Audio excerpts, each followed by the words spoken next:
Got the first round over with. Taking down the likes of Chronic is something that not a lot of people can do. A good idea.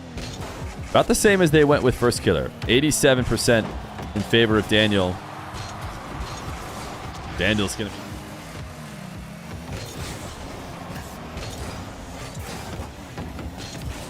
Wisty should have an opening for a counterattack. Before we know how any of them are going to end. So Wisty had 2 games to play today from the very beginning. Hopefully he's got more than 6 games to play. Why I wanted to do a pool play format like this. Because these top players are... Right now he's in a tie game with Daniel. He tried to pre-jump this long shot. Do you have a favorite Green Chef meal? We're sponsored by Green Chef this month. I think that's why they're asking. The first one that we had was one you had as like a premium one. You had to pay a bit extra. And you got steak and shrimp. That one was crazy good. Wisty ground pinching. Daniel faking his kickoff. Wisty has that read. Chips it at him. Needed to point that shot in the bottom left. These guys in a tournament format. Sometimes I feel like a bit of accuracy like that seems is trained over time. Wisty has been loving the in and out save attempts. And he's been able to get a decent few of them. Especially when he's low on boost. He wants to prioritize keeping speed and...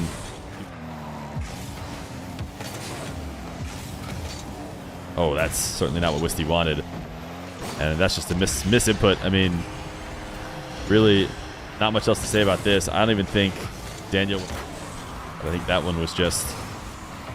Didn't have the direction he wanted to. Daniel is not going to make it back. It's his best way to secure this game. Wisty has Daniel in net, low on boost. Places it to the right of him. Actually gets Daniel to miss, but also misses the net.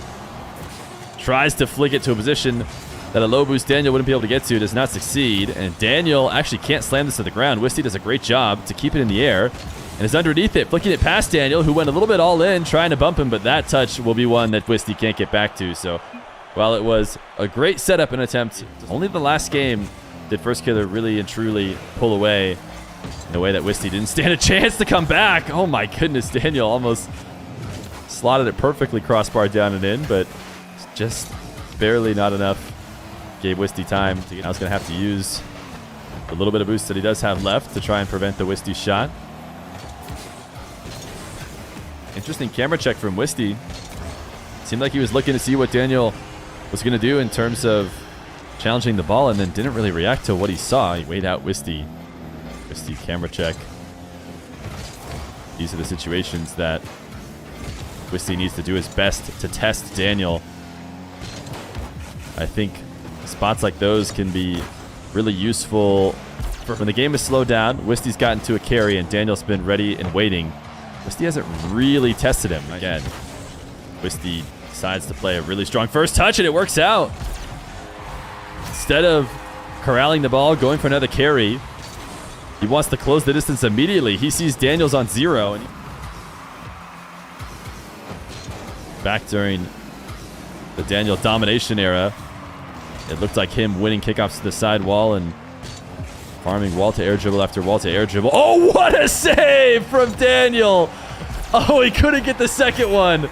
That was unbelievable. No problem flying back into net to get this one and almost made it back for the second. The immediate read on the fake kickoff. Able to grab the corner boost, but couldn't make anything out of it. Daniel's certainly going to score from this. Wisty flicks just a bit high.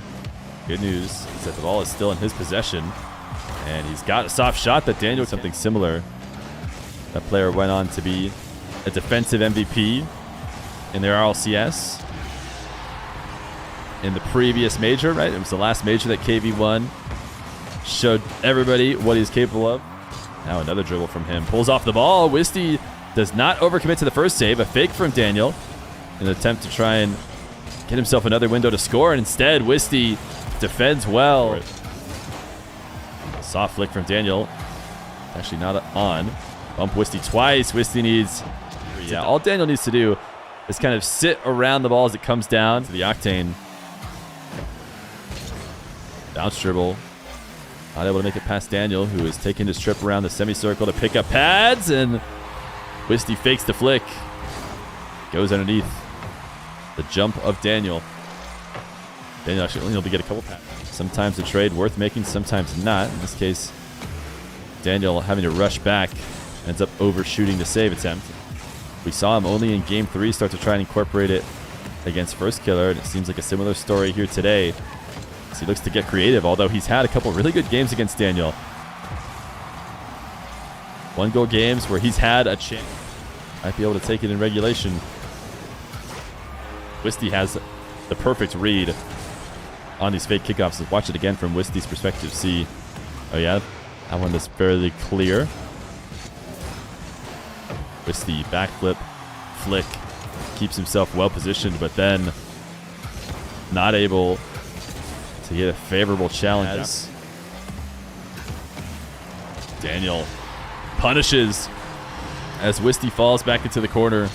Daniel cuts immediately to the midfield and sets up a hook shot. Seemed to benefit from it. He'd take a bad first touch, and then it made his shot less predictable as he worked to get it back to net.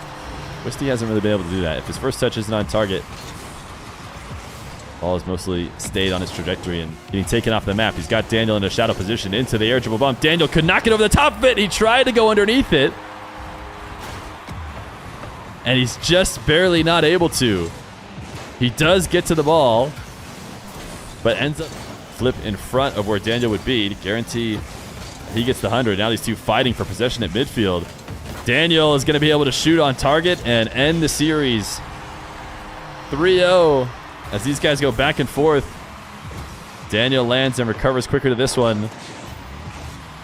1-goal win in every single game, but ultimately it ends a sweep in favor of Daniel.